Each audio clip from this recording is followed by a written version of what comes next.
temps, tu sais. Il y a des choses qu'on connaît, mais plus on l'étudie, plus ça devient une réalité dans notre cœur. Il y a des choses qu'on sait d'une manière intellectuelle. C'est correct, il faut que ça passe par là. Tu n'as pas le choix. Puis si tu veux connaître de quoi, ça passe par là. Puis à un moment donné, ça devient une connaissance intérieure qu'on met notre confiance, on met notre espérance là-dedans et ça développe d'autres choses. Ça fait œuvrer le Saint-Esprit dans nos vies. Parce qu'on ne peut pas faire les choses par la chair.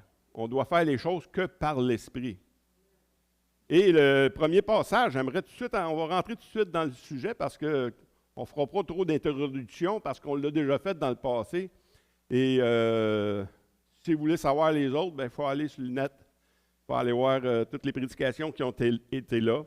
Et ce passage-là, je vais prêcher ça la semaine prochaine. Mais c'est pour ça qu'on va juste le voir vite, là, qui introduit un peu l'étude d'aujourd'hui.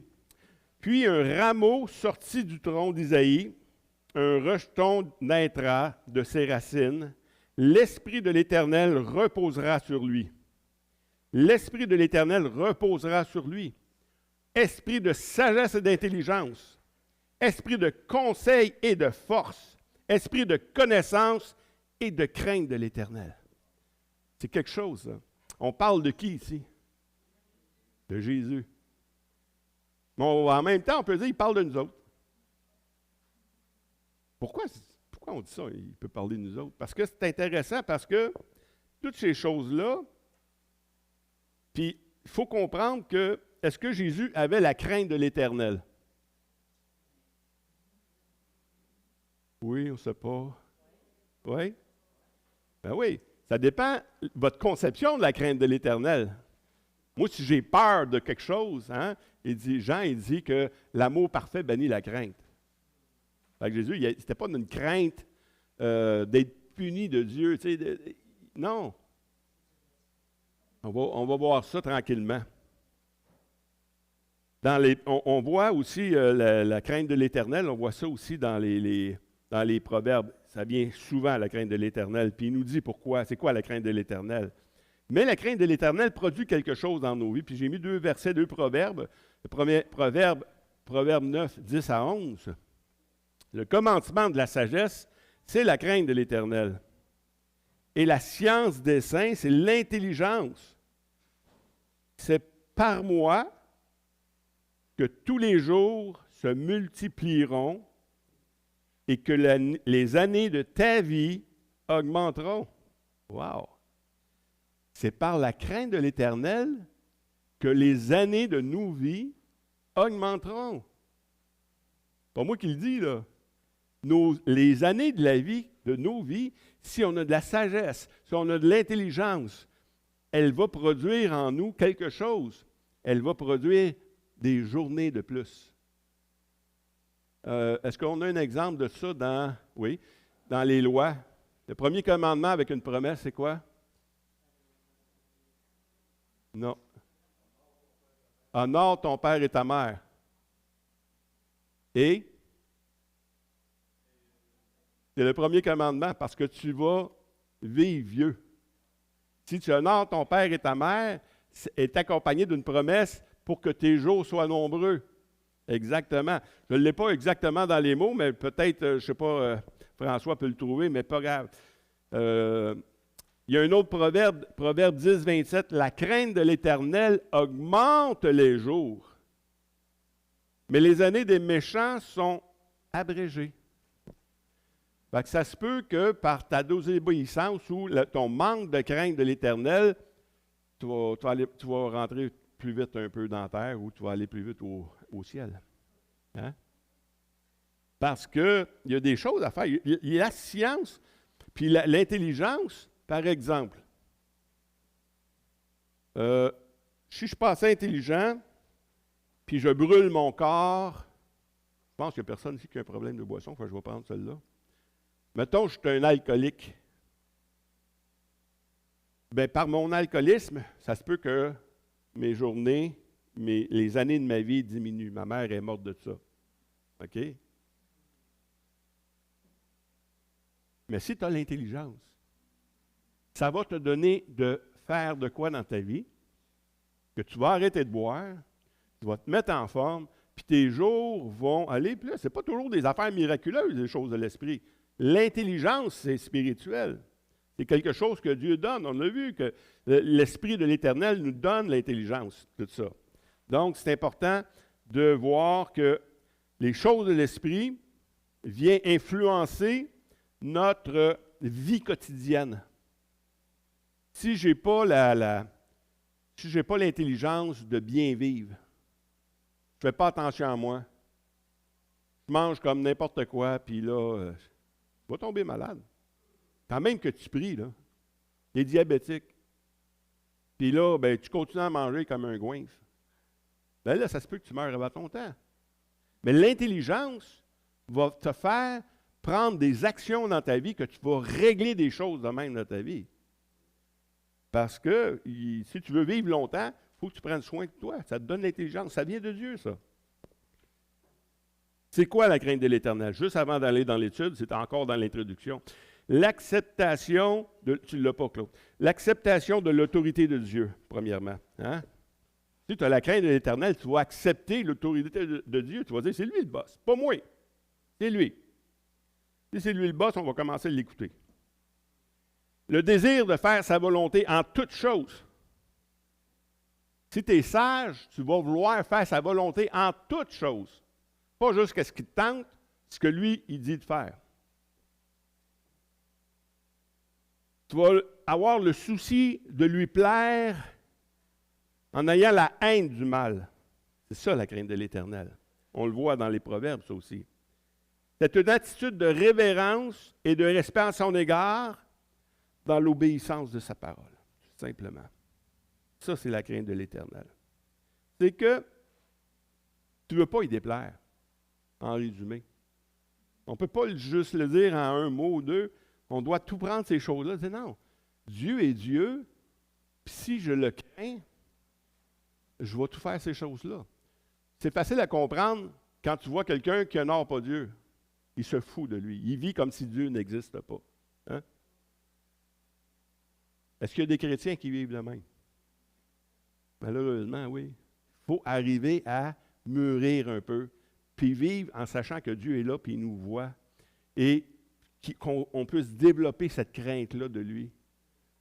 Cette crainte qui nous emmène à l'obéissance. Puis quand tu fais ça, ça va produire, l'Esprit va produire la vie dans ta vie. C'est ça que l'Esprit veut faire. Il veut produire une vraie vie. Pas juste une vie ordinaire, une vie surnaturelle. Et puis c'est là qu'on va on va commencer à voir dans l'action de l'Esprit dans nos vies. Nous connaissons que nous demeurons en lui et qu'il demeure en nous en ce qu'il nous a donné de son Esprit. Pourtant, je l'ai lu souvent, ce passage-là, peut-être 100 fois. Je n'avais jamais remarqué que Dieu ne nous a pas donné juste de l'Esprit. Il nous a donné de son Esprit. Il a pris ce qui était à lui, puis il nous l'a donné. Ça veut dire quoi, ça? C'est que, tu sais, quand on fait une alliance, là, une vraie alliance, ce qui est à toi est à moi. Il a fait la même chose. L'Esprit de Christ est en nous. Il nous l'a donné, c'est son Esprit qui nous a donné, c'est lui. Il nous a donné la puissance qui était en Christ. Donc, tout ce qu'on a lu dans Ésaïe, l'Esprit, hein, il fait ça, il fait ça, il fait ça, bien ça nous montre qu'il nous l'a donné de le faire la même chose. J'ai hâte d'étudier ça parce qu'il y a vraiment un trésor dans ce passage d'Ésaïe-là. 1 Corinthiens 6, 17. Mais celui qui s'attache au Seigneur est avec lui un seul esprit. Un seul esprit. Les mêmes pensées. Le Seigneur dit, vos pensées ne sont pas mes pensées. Mais quand on est nouveau, l'esprit, notre esprit, a les mêmes pensées de Christ. On a la même puissance, on a la même vision des choses et on est capable de faire la même chose que Jésus nous demande de faire finalement. La même chose. Et puis, mais il faut, comme que je parlais avec Hélène ce matin dans l'auto, parce qu'on jase un peu de ces choses-là, puis Dieu nous donne l'intelligence. Dieu nous donne la force, Dieu nous donne de l'amour. Mais on ne peut pas juste dire, Dieu a fait ça, puis moi je ne fais rien. Supposons Dieu, il nous révèle qu'il va y avoir un réveil. Puis là, on est tous assis dans l'église, puis on attend le réveil. Est-ce que vous pensez que le réveil va arriver? Non! Il faut sortir de notre lit, là. Il faut se mettre debout et être à l'action. Parce que si Dieu dit qu'il va y avoir un réveil, le réveil va arriver par le Saint-Esprit, c'est vrai. Mais c'est par nous, l'Église, que le réveil va se produire. Donc, l'Esprit doit produire de quoi dans nous, puis je dois le mettre en application. Amen. C'est ce qu'on va voir. Dans 2 Timothée 1, 6 et 7, je t'exhorte, c'est pourquoi je t'exhorte à ranimer le don de Dieu que tu as reçu par l'imposition des mains. Car ce n'est pas un esprit de timidité que Dieu nous a donné, mais un esprit de force, d'amour et de sagesse. Wow! C'est cet esprit-là que, pourtant, ouais, mais là, on devrait parler aux plus faibles dans l'Église. Paul est en train de parler à un pasteur. Hey! Il faut se réveiller. Timothée dit, ranime le don que tu as reçu. Ce n'est pas un esprit de timidité, ce n'est pas un esprit de peur, c'est un esprit de force, amour et de sagesse. Un esprit de force. Est-ce qu'on a la force du Seigneur? Quand on fait des choses, là, c'est par lui qu'on peut faire les choses. Ce n'est pas par nos propres forces. C'est par sa force. L'amour, c'est la même chose. Si on comprend la force, on doit comprendre également l'amour. Un esprit d'amour qu'il nous a donné. Je ne peux pas aimer quelqu'un si je n'ai pas reçu l'amour de Christ. Parce que l'amour humain, c'est un amour égocentrique, c'est un amour égoïste, c'est un amour que je vais t'aimer pour pouvoir recevoir de toi en retour. Okay? Tandis que l'amour de Christ, ce n'est pas ça. Et un esprit de sagesse. La sagesse pour accomplir les choses que Dieu nous demande. C'est ça, l'Esprit de Dieu qu'il veut faire en dedans de nous. Mais si, comme Timothée, on attend que Dieu donne les choses avant de faire les choses, ça n'arrivera pas. Il faut qu'il ranime le don de Dieu. Il faut ranimer ce que Dieu a donné. Dieu nous a tout donné en passant. Là, on parle de 3 choses, c'est esprit de force, d'amour et de sagesse, mais il nous a tout donné, ce qui contribue à la vie chrétienne. Fait que si c'est déjà là, s'il l'a déjà fait, je n'ai pas à demander à Dieu de le faire. Il l'a déjà fait. Ma foi doit être basée sur ce que les choses spirituelles, les choses invisibles qui existent déjà, les œuvres qu'il a déjà préparées d'avance, et ainsi de suite. Notre foi doit être animée, elle doit se manifester. Si elle ne se manifeste pas, c'est comme l'ouvrier des talents qu'on a vu, là, 2-3 semaines, tu vas l'enterrer. Mais si tu le mets en action, tu le manifestes, elle va produire quelque chose. Dans Jacques 1, 5 à 8, ben oui, mais on doit le demander. Si quelqu'un d'entre vous manque de sagesse, qu'il la demande à Dieu, qu'il lui donne tout simplement et sans reproche.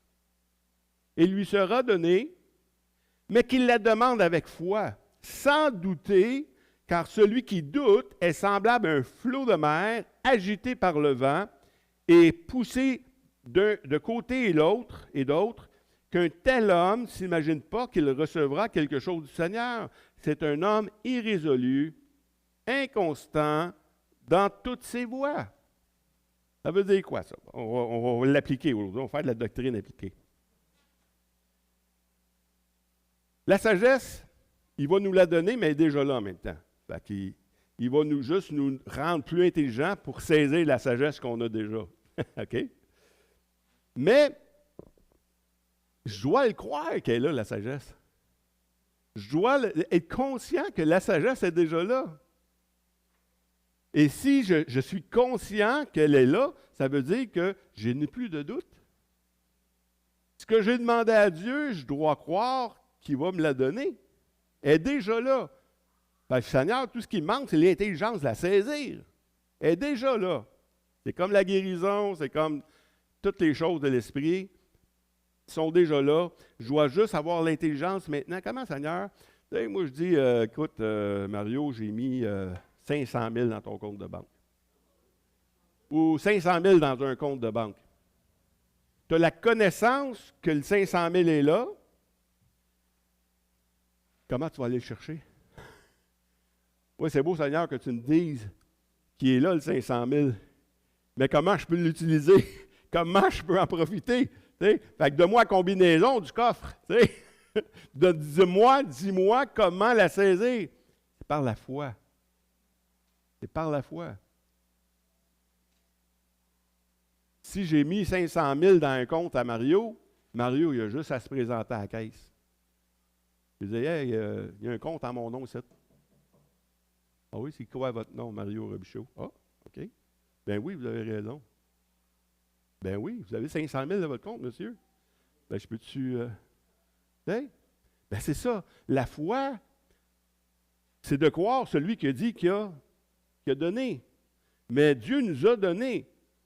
Maintenant, il faut savoir comment y aller puis comment recevoir. Puis on reçoit par la foi, sans douter. Ben, si c'est là, pourquoi que je ne le vois pas encore? Ben, c'est là. Vis-le. Vis comme si c'était, puis tu vas le voir arriver. Et c'est ça la foi. Mais si tu n'as pas la foi, tu attends de le voir de tes yeux, tu dis, OK, le Seigneur a dit j'avais 500 000 dans mon compte, fait que je serai chez nous, puis ben, tu n'en profiteras pas. Puis tu vas vivre encore comme un pauvre, ballotté d'un côté puis de l'autre, comme les flots de la mer, comme la parole le dit. Parce que tu as su qu'est-ce que Dieu avait pour toi, mais tu n'as pas cru que ça t'appartenait. Les choses de l'Esprit nous appartiennent. Il nous les a données par alliance. On est devenus, par adoption en plus, des fils de Dieu, des héritiers des promesses. C'est pas rien, ça, là. Mais si on vit comme si on n'était pas des fils de roi, bien, vous allez vivre comme des mendiants. Vous allez quêter des choses de Dieu au lieu d'y vivre. Oui.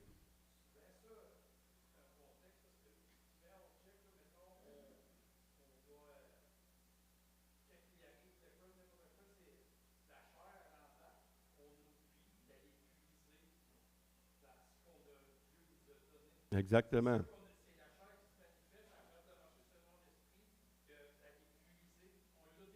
Exact. C'est ça. On ne reviendra pas sur les anciennes études parce qu'on a vu que le contraire, c'est que la foi est là, la foi existe. Mais il y a l'incrédulité qui arrive par toutes sortes de circonstances. Ouais, mais j'ai mal dans mon dos. On va prendre la guérison. OK? Nous savons très bien que la guérison est déjà là. C'est déjà dans l'esprit. Je dois la saisir. Je dois l'espérer, premièrement. Ensuite, je dois mettre ma foi là-dedans pour la saisir. Mais le problème, c'est que le diagnostic du médecin me dit d'autres choses, lui. Contraire à ce que Dieu nous dit. À qui que tu vas croire maintenant? Est-ce que tu vas croire Dieu ou tu vas croire le diagnostic? Ça, c'est pas si pire. Le pire, c'est quand tu le sens encore, le mal. C'est physique, ça. Moi, je le sens que j'ai mal. Là. Écoute, là, il faut que je dise que je suis guéri. Oui.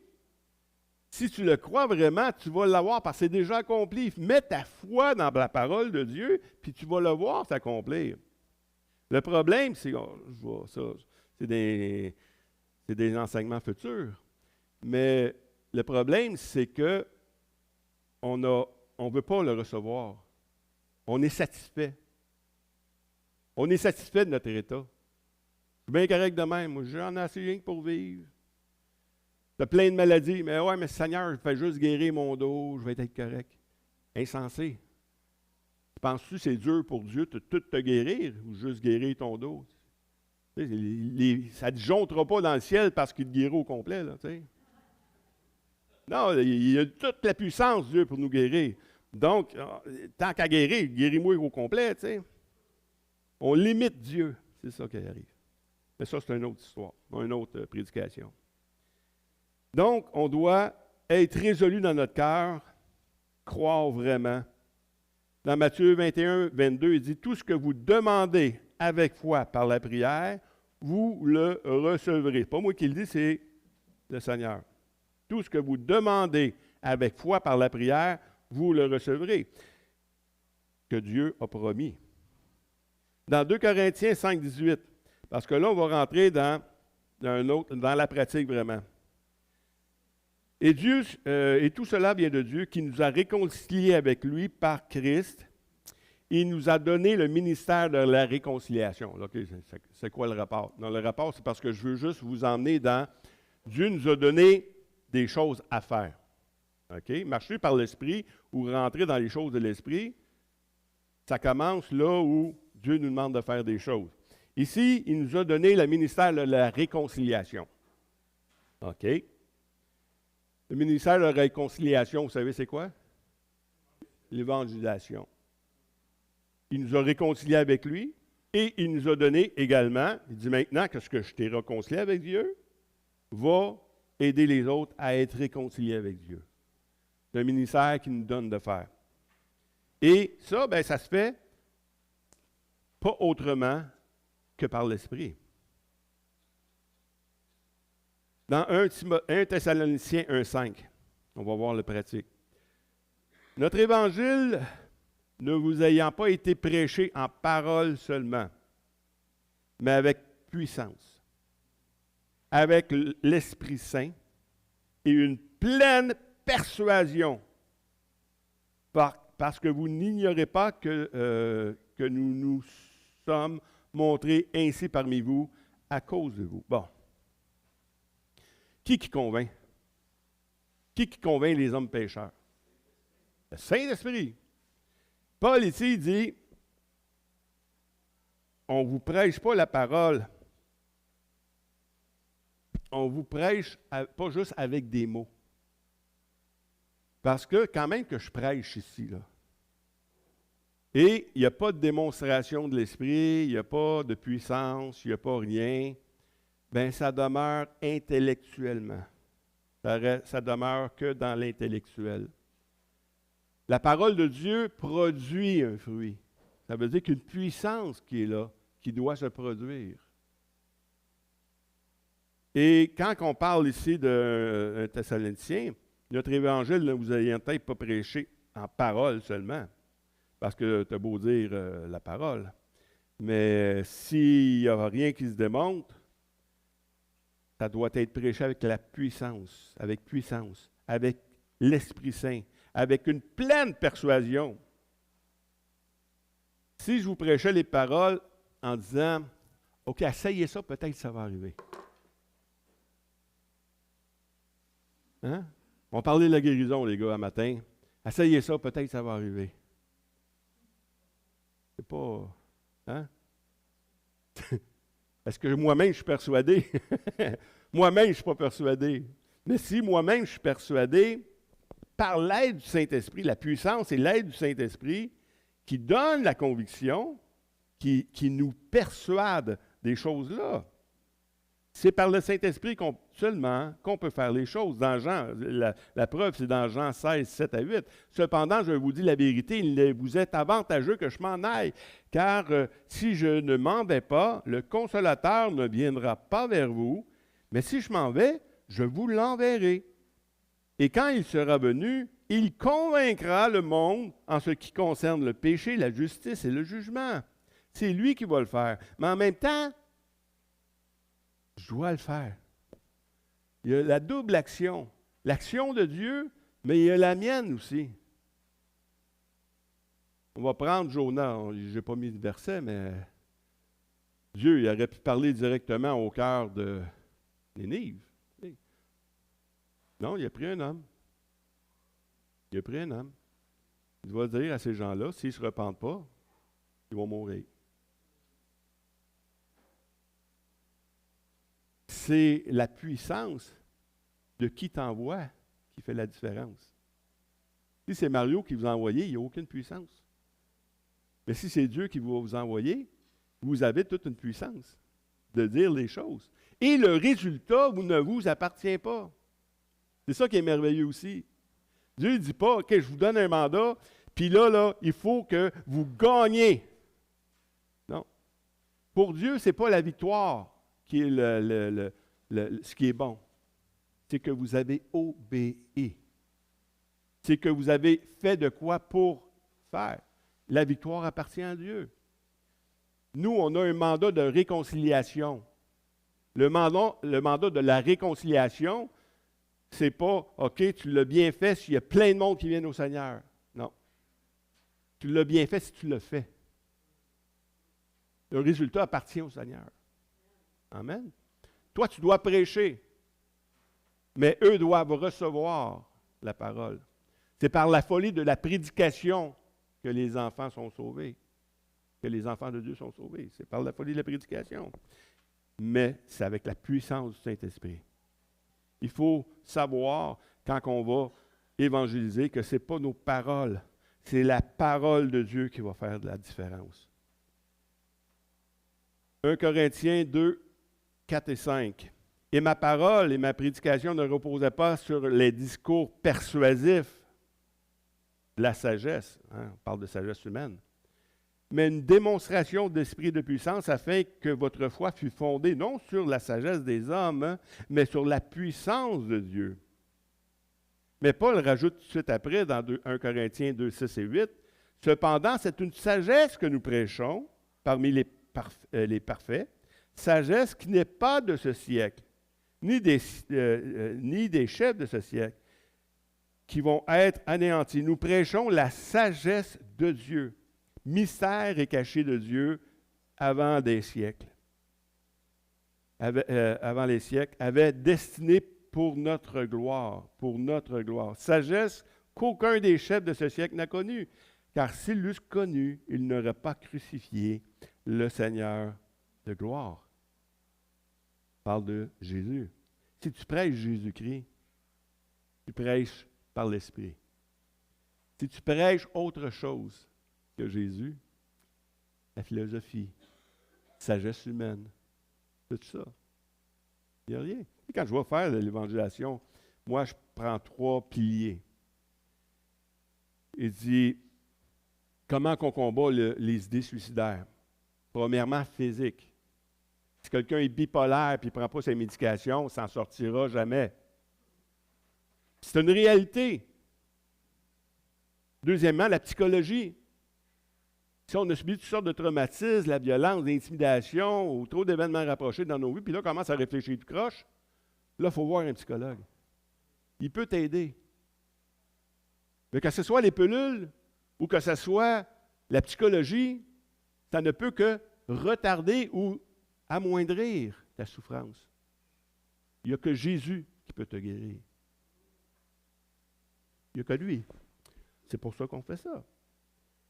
Parce qu'en lui est la puissance de la restauration. Dans 1 Corinthiens 4, 18 à 21, quelqu'un se sont enflés d'orgueil comme si je ne devais pas aller chez vous, mais j'irai bientôt chez vous, si c'est la volonté du Seigneur. Et je connaîtrai non les paroles, mais la puissance de ceux qui se sont enflés, car le royaume de Dieu ne consiste pas en paroles, mais en puissance. Que voulez-vous? Que j'aille chez vous avec une verge ou avec amour dans un esprit de douceur? Est-ce que tu vas avoir une claque ou tu veux avoir une flatte ou un encouragement? Hein? C'est sûr que moi, ça me prend des claques souvent. Okay? Si je n'ai pas de claque, ça me prend plus de temps à arriver à la place. Tu sais? Fait que ma femme, elle s'en charge. Mais, ici, il dit que, Paul dit aux Corinthiens, il dit, comment tu veux que je vienne vers toi? Comment tu veux que je te prêche la parole? Là? Avec une verge ou avec amour dans un esprit de douceur? L'esprit, on a vu tantôt au début, vous vous souvenez, un esprit d'amour, de force et de sagesse. Là, on applique l'esprit dans l'évangélisation. Si tu n'as pas l'amour, si tu n'as pas la sagesse, si tu n'as pas la douceur, ce n'est pas un esprit de condamnation qu'on a reçu. C'est un esprit de réconciliation. Mets ta vie en règle avec le Seigneur, tu vas t'être sauvé. Et puis, oui, on doit prêcher la repentance. Il faut dire, ben, écoute, si tu n'as pas de besoin, tu n'auras pas besoin de solution non plus. Là. Si tu n'as pas de besoin, pourquoi gérer au Seigneur? Ben, tu lui dis. Sans lui, là, parce que souvent, on va essayer de convertir le monde sans qu'il s'en aperçoive. Okay? Ça n'existe pas, ça. Il faut qu'il s'en aperçoive. Il faut qu'il sache qu'il y a un besoin. Quand il y a un besoin, tu lui emmènes l'amour de Christ, la grâce de Christ. Moi, là, un des plus beaux passages, je ne l'ai pas marqué là, mais tu sais, quand Jésus, on y a emmené une femme prise en état d'adultère. Tu sais? Contrairement à la loi faisait quoi? On va la tuer. Tu sais? Jésus dit non. Il a fait voir aux autres que vous n'êtes pas mieux qu'elle, les gars. Qui n'a jamais péché ici? Celui qui n'a pas péché, qui lance la première pierre. Jésus a un ministère de réconciliation. Ils ne t'ont pas condamné, je ne te condamne pas non plus. Mais va, il ne pêche plus. T'sais. Tellement l'amour de Christ là-dedans. C'est merveilleux. La douceur. Petits enfants, n'aimez point en parole et avec la langue, mais en action et en vérité. C'est bien beau dire, je vous aime, je vous aime, je vous aime. Mais prouve-les, mon homme. Parce que si tu ne le prouves pas, les paroles s'envolent. Faut que tu le prouves. Faut que tu le démontres, ton amour. Qui enveloppe des évangiles avec la face de Claude Tremblay? Là? Il y en a plusieurs ici. Là. Je vous remercie en passant de faire l'œuvre. Parce que l'œuvre que vous faites me simplifie beaucoup la vie. C'est quoi qui est marqué en haut? Est-ce que vous vous rappelez c'est quoi qui est marqué en haut? Je sais que vous n'êtes pas engagé pour lire les choses. Là. Aimer, c'est agir. Aimer, c'est agir. Si tu n'agis pas, tu ne peux pas dire que tu l'aimes. Ah, je vous aime, mais tu ne veux pas y voir. Tu ne veux pas voir ta face. Tu sais. Non, l'amour produit quelque chose. L'amour demande une action de douceur. Tout ça. Dans 1 Pierre 4, 7 à 8, la fin de toute chose est proche. Soyez donc sages et sobres pour vaquer à la prière. Avant tout, ayez les uns pour les autres une ardente charité, car la charité couvre une multitude de péchés. C'est le fruit de l'esprit. L'amour, c'est un fruit de l'esprit. Donc, ensemble, on doit se démontrer de l'amour, les uns pour les autres. Une ardente charité, autrement dit, soyez enflammés de l'esprit les uns pour les autres. Ayez de l'amour les uns pour les autres. Parce que c'est comme ça que Dieu nous demande de faire. Marcher selon l'esprit, c'est marcher dans l'amour. C'est quoi l'amour? Ben oui, mais moi, je ne connais pas c'est quoi l'amour. Écoute, attends, on va t'en parler. On va t'en parler ici, là. Dans deux, trois versets. Dans ici. Je vais être page, ça va aller mieux. Hein, dans 1 Corinthiens 3,13, il dit, maintenant, ces trois choses demeurent, la foi, l'espérance et la charité. La charité qui est l'amour. Mais la plus grande de ces choses, c'est quoi? C'est la charité. C'est des choses de l'esprit. L'espérance, la foi, c'est toutes des choses que Dieu nous donne par l'esprit. Mais l'amour aussi, la charité aussi vient de l'esprit. Puis Paul met tellement un accent là-dessus, c'est bien beau, même dans le passage qu'il lit plus haut, il dit même, j'aurais la foi pour transporter toutes les montagnes. Si je n'ai pas la charité, je n'ai rien. Oui, c'est vrai la foi. Oui, c'est vrai l'espérance. Mais la plus grande de ces choses, c'est l'amour. L'amour qu'on doit avoir les uns pour les autres et l'amour qu'on doit avoir pour tout le monde. Comme j'ai dit tantôt, hein, mais moi, je ne sais pas c'est quoi être aimé. Ben, comment je peux aimer les autres? Tu sais?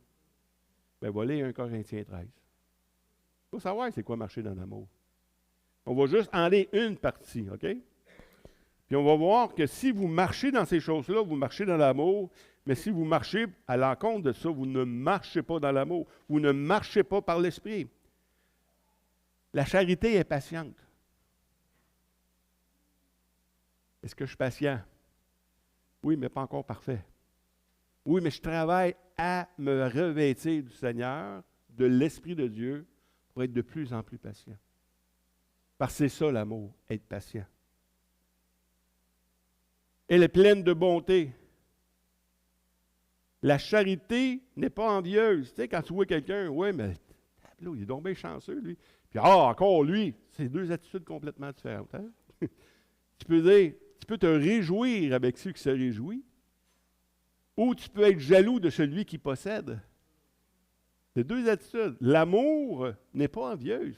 Écoute, s'il est béni, on va être deux bénis. Tu sais? Parce que, malheureusement, nous autres, on voit que si lui est béni, ça démontre que moi, je ne suis pas béni. Non. Réjouis-toi de ce que l'autre est béni. Tu vas voir comment tu vas recevoir la bénédiction. Mais si tu es jaloux de l'autre, c'est quand tu vas être béni, tu vas dire, oh, les autres veulent me voler. Tu sais. Non. C'est l'attitude que tu vas avoir, c'est sûr. Là, tu ne marches pas dans l'amour. Elle ne se vante point. Qu'as-tu que tu n'as reçu? Puis si tu l'as reçu, pourquoi tu te glorifies comme si tu ne l'avais pas reçu? Tu sais? On a tout reçu de Dieu. Fait qu'on n'a pas besoin de se vanter de ça. Elle ne s'enfle point d'orgueil, elle ne fait rien de malhonnête. Elle ne cherche pas son intérêt, comme j'ai dit tantôt. Hein? On aime souvent l'amour charnel, c'est que je vais t'aimer tant que tu vas me produire quelque chose, tant qu'il va se produire quelque chose entre nous deux. Mais la journée qu'il va arrêter de se produire quelque chose entre nous deux, je vais arrêter de t'aimer parce que gratte-moi le dos, je vais te gratter le dos. Mais la journée que tu ne pourras plus me gratter le dos, pourquoi je te gratterai le dos? Tu ne me gratteras jamais le dos, toi? Hein? Mais c'est la même chose. L'amour ne pense pas comme ça. Ne cherche point son intérêt. Elle ne s'irrite point. Elle ne s'irrite point, là. Elle ne soupçonne pas le mal. Ça, là, c'est une perle, ça. Tu veux savoir si tu marches dans l'amour? Tu ne soupçonnes pas le mal. Mon père était suspicieux. À toutes les fois, il pensait que le monde voulait le voler. Être suspicieux, c'est pas marcher dans l'amour. Si tu penses que les autres peuvent te voler, c'est que tu penses le mal des autres. Ou que le gars, non, il a dit ça, c'est pour me blesser. Il a dit ça. Tu ne marches pas dans l'amour. Si tu doutes ces choses-là, tu n'es pas en train de marcher dans l'amour. Là, bien souvent, tu vois ces gens-là qui quittent l'Église. Ah, il n'y a pas d'amour ici. Écoute, c'est toi qui juges, là, tu sais. C'est toi qui juges. Parce qu'avant que tu sois là, tout le monde s'aime. Il n'y a pas personne qui doute le mal des autres. Mais la journée que tu es là, toi, tu doutes le mal de tout le monde. Tu ne marches pas dans l'amour. Marche dans l'amour toi-même. Elle ne se réjouit pas de l'injustice, mais elle se réjouit de la vérité. Quand quelque chose est dit et qui arrive, tu t'en réjouis de la vérité. Mais quand il arrive quelque chose, une injustice, ça te choque. Moi, je pense que c'est de même que je suis venu au Seigneur. Avant même d'être sauvé, le Saint-Esprit agissant dans moi, parce que l'injustice, je n'étais pas capable. Mais je me réjouissais quand la vérité était dite. Elle excuse tout. Elle croit tout. Elle espère tout. Elle supporte tout. Pas facile. Non, pas facile. C'est impossible sans l'Esprit de Dieu. Avec l'Esprit de Dieu, tout se règle. Seigneur, je manque d'amour. Non, menteur. OK? J'ai tout donné. L'amour est déjà là. Tu as juste à apprendre à la saisir, cet amour-là. À vivre de cet amour-là pour les autres.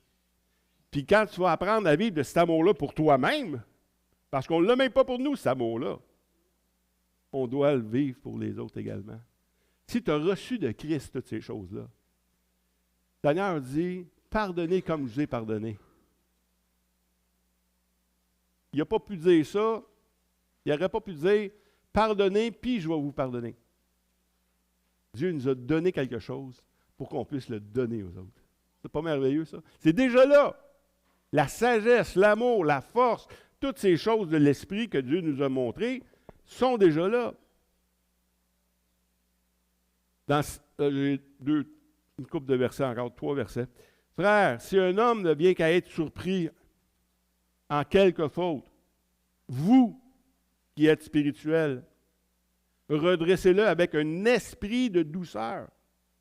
Prends garde à toi-même de peur que tu ne sois tenté. Wow! C'est un beau farceur, ça, avec. On va le couper un peu aujourd'hui, mais quand même, c'est un esprit de douceur. L'esprit de douceur. On a un esprit de douceur, on a un esprit d'amour, on a un esprit d'intelligence, on a un esprit... C'est ça que Christ a eu, c'est ça qu'il nous a donné. Dans 1 Jean 3,16, nous avons connu l'amour de Dieu, l'amour, en ce qu'il nous a donné sa vie. Nous aussi, nous devons donner notre vie pour les frères. Hi! Moi, je suis content d'avoir eu la vie, mais Seigneur, tu me demandes de donner ma vie pour mes frères. Oui. Je l'ai donné. Donne ta vie pour tes frères. Si vous ne donnez pas votre vie pour les frères, vous ne marchez pas dans l'amour. C'est ça que la parole de Dieu nous dit. On doit se donner pour les frères. C'est impossible. Il faut que ça vienne du Saint-Esprit en dedans de nous autres, que la force et la puissance, la manière de faire les choses qu'on va voir la semaine prochaine, toutes ces choses-là doivent venir de Dieu.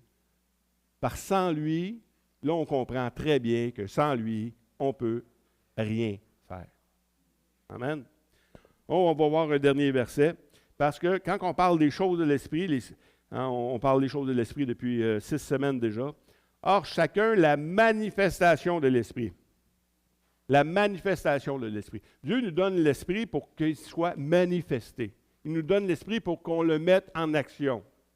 L'action de l'Esprit nous est donnée pour l'utilité commune. Il ne l'a même pas donné pour nous, il l'a donné pour l'utilité commune. Fait que si je prive les autres du don que j'ai reçu, je ne suis pas en train de marcher dans l'amour. Et si je me prive des dons des autres, parce que Dieu a donné des dons à du monde, c'est pour l'utilité commune. Fait que si que je sois là, puis je ne me fais rien, je ne fais pas la volonté de Dieu. Puis si je suis là, je fais de quoi? Il faut que ça soit pour l'utilité commune. Tout ce que Dieu nous a donné, c'est pour l'utilité commune. En effet, à l'un est donné par l'Esprit une parole de sagesse. Il y a à un autre une parole de connaissance selon le même Esprit. Tout vient de Dieu. Ça, c'est facile à faire comprendre, à faire accepter aux gens. Hein?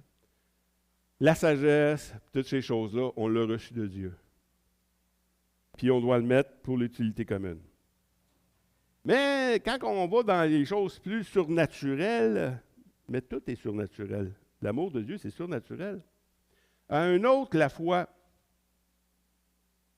par le même esprit. À un autre, le don de guérison, par le même esprit. Il y a un autre, le don d'opérer des miracles, par le même esprit. Ça veut dire qu'on est prêt à accepter la sagesse, mais quand on parle de guérison, pour l'utilité commune, Dieu nous a donné des dons merveilleux. C'est un esprit de guérison qu'on a reçu. Mais pourquoi qu'on ne le met pas en application? Pourquoi qu'on a peur de faire les choses? C'est un esprit de guérison, un esprit de miracle. C'est même un esprit de miracle. D'opérer des miracles. C'est quelque chose qu'on a reçu. Et la troisième catégorie, un autre, la prophétie. Un autre, le discernement des esprits. Et un autre, la diversité des langues.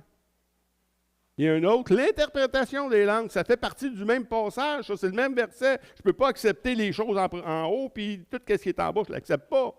Je dois accepter tout ça. Ça m'appartient et j'y ai droit.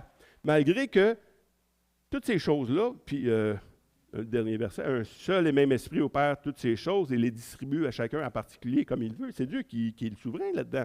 Mais Dieu nous donne des capacités et on ne peut pas choisir. Tout ce que Dieu nous donne, il nous le donne pour qu'on le mette en application. Mais oui, moi, je ne le veux pas, ça. Tu sais, moi, je suis correct de même. Je suis correct dans ma petite vie. J'en ai juste assez. Pourvu j'en ai assez juste pour manger, ben oui, mais c'est une vie égoïste, ça. C'est une vie égoïste. Si tu en as assez juste pour manger, si tu ne veux pas plus que juste assez pour manger, c'est une vie égoïste. Il faut que tu en aies assez pour que ça déborde sur les autres. Tu sais, tu sèmes un jardin. Si tu sèmes un jardin juste pour toi, hein, Daniel? Non, tu t'en as-tu? Si tu sèmes un jardin juste pour toi, c'est correct, tu sais, mais devrais semer un jardin pour que ça déborde, que tu puisses l'en donner à tes voisins, et ainsi de suite, tu sais. Je n'aurais pas donné grand-chose à mes voisins, mon jardin, moi, c'était un échec cette année, mais en tout cas, comprenez le principe, c'est la même affaire.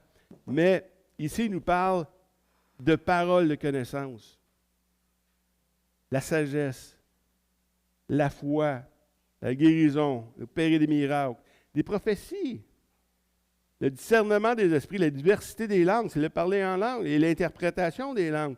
Ça fait partie de toutes ces choses-là que Dieu veut nous donner. Tu as le droit de te priver des choses que Dieu veut te donner.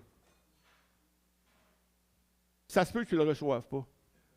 Hein? On a fait un cours sur le baptême du Saint-Esprit, comment on reçoit le Saint-Esprit pour le parler en langue. Il y en a qui ne l'ont pas reçu. On a vu toutes les choses de l'Esprit. Ça se peut que tu n'as pas reçu parce que tu es correct de même. Tu te sens bien là-dedans. C'est correct, tu sais. Pas besoin. Moi, j'avais besoin. Là, je ne veux pas condamner ceux qui ne l'ont pas reçu. Là. Je veux juste démontrer que c'est correct. Si tu ne l'as pas reçu, tu es correct aussi. Mais si tu désires quelque chose de plus, si le Saint-Esprit vient t'animer puis tu veux donner des choses de plus, c'est qu'il va falloir que tu reçoives quelque chose de plus. Et puis ce que je voudrais là, pour l'Église, c'est qu'on ne soit pas satisfait en nous-mêmes, en tant qu'Église. Parce qu'on pourrait arrêter juste là. Ah, OK, on grandit, c'est le fun, tu sais, mais on doit aller plus loin que ça. L'Église doit sortir des murs. L'Église doit aller vers les gens. L'Église doit prendre soin des gens, même ceux qui ne viennent pas ici. L'Église doit faire ces choses-là, parce que si on se complaît en nous-mêmes, on n'est pas en train d'accomplir la volonté de Dieu. Amen. Fait qu'on ne veut pas enfermer le message dans l'Église, on veut qu'il sorte le message. Le message de la réconciliation, ça ne se vit pas juste ici, ça se vit partout. Dans tous les jours. On parlait cette semaine, je veux juste finir avec ça, David, par exemple. David qui marchait par l'Esprit, David, hein? David, avant d'aller combattre Goliath, là, il n'est pas arrivé là. Ah, là, il est saisi de l'Esprit puis il va faire des choses, tu sais. Donc, David, il a appris à combattre l'ours avec Dieu. Il a appris à combattre le lion avec Dieu. Avant Goliath. Fait qu'il connaissait son Dieu. C'est pour ça qu'il était capable de combattre Goliath. Parce qu'il vivait Dieu avant. Donc, si on veut vivre, avoir des victoires dans les choses spirituelles, il faut le vivre quotidiennement. Il faut apprendre à connaître Dieu de plus en plus, puis le mettre vraiment de l'avant, le connaître dans les victoires. C'est-à-dire, écoute, c'est sûr qu'on va faire des échecs, c'est sûr. Celui qui ne fait rien, il n'y aura pas de blâme des hommes, mais ça se peut qu'il y ait un blâme de Dieu. Hein? Si tu ne fais rien, c'est sûr que tu ne feras pas de mal. Mais si tu fais des choses, ça va arriver que tu fais des choses qui ne sont pas tout à fait correctes. Apprends à marcher avec Dieu. Ça donne-moi de l'intelligence. Et déjà là, OK, bien aide-moi à la saisir, cette intelligence-là, puis je vais le mettre à ton service. Parce qu'on est des serviteurs de Dieu. Et la crainte de l'Éternel, on a dit c'était quoi tantôt, je ne le répéterai pas, mais c'est de mettre en application que Dieu nous a donné, puis l'aimer comme il est, le respecter pour qui il est. Amen. Merci Seigneur pour ta parole encore une fois qui vient nous animer, Seigneur Dieu. On veut sortir d'ici pas comme on a rentré. On veut sortir d'ici transformé par toi, Seigneur Dieu. Et tu nous as donné tout ce qui contribue à une piété, une vie qui te glorifie. Alors, aide-nous, donne-nous l'intelligence de saisir ces vérités de l'Esprit-là, afin qu'on puisse les mettre en application. Aide-nous dans tous les jours de la semaine, Seigneur. Chaque jour, rappelle-nous que nous sommes là pour bénir. Tu nous as bénis pour bénir. Tu veux nous donner pour bénir. Alors, aide-nous à le mettre en application. Je t'en supplie, Seigneur. En tant que personne, mais en tant qu'Église également, dans le nom de Christ. Amen. Amen, amen. Bon dimanche.